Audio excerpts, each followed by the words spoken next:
Flanked by emergency responders from across the region, Transportation Secretary Elaine Chao celebrated National Traffic Incident Response Awareness Week with a big announcement. This month marks an impressive milestone.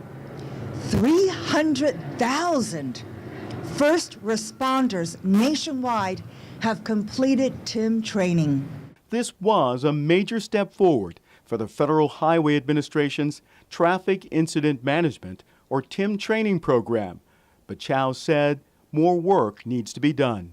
One of the leading causes of death and injury for emergency responders is unbelievably being struck by vehicles while they're trying to help and work alongside highways. That is unacceptable. In Maryland alone, 38 state troopers were struck by vehicles while working along our roads last year. That averages to a trooper struck every 10 days. You get that crash on southbound Country Club, South Guadalupe? TIM training kicks in when a crash occurs. State DOT personnel at traffic operations centers like this one and road crews are trained to work together with law enforcement, firefighters, emergency medical crews, and tow truck operators before, during, and after the crash.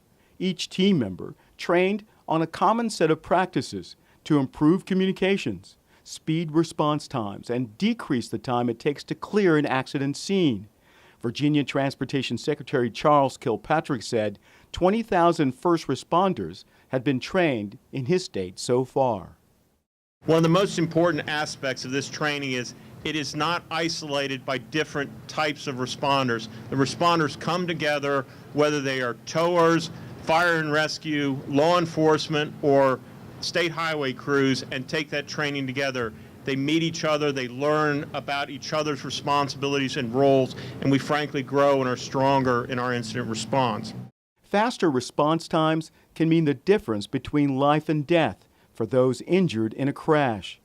Dia Gaynor, Executive Director of the National Association of State EMS Officials, says drivers need to remember to get out of the way when emergency vehicles are approaching from behind or are parked along the side of the roadway.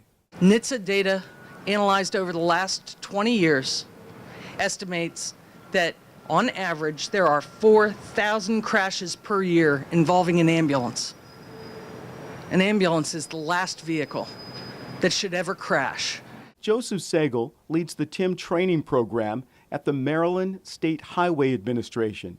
He says first responders need to get TIM training no matter where they are. There are still more agencies and responders that have not yet fully embraced these training concepts and institutionalized the training. I am confident that we can get there. It will be important to do so for the safety of all of our responders, and I challenge all of our caring and responsible leaders in traffic incident management out there to get on board with us here today. Then, in a symbolic gesture, Secretary Chao and all of the speakers at this event signed a proclamation declaring their commitment to saving the lives of first responders and everyone on the nation's roadways. To find out more about this important training, go to www.fhwa.dot.gov and keyword search TIM.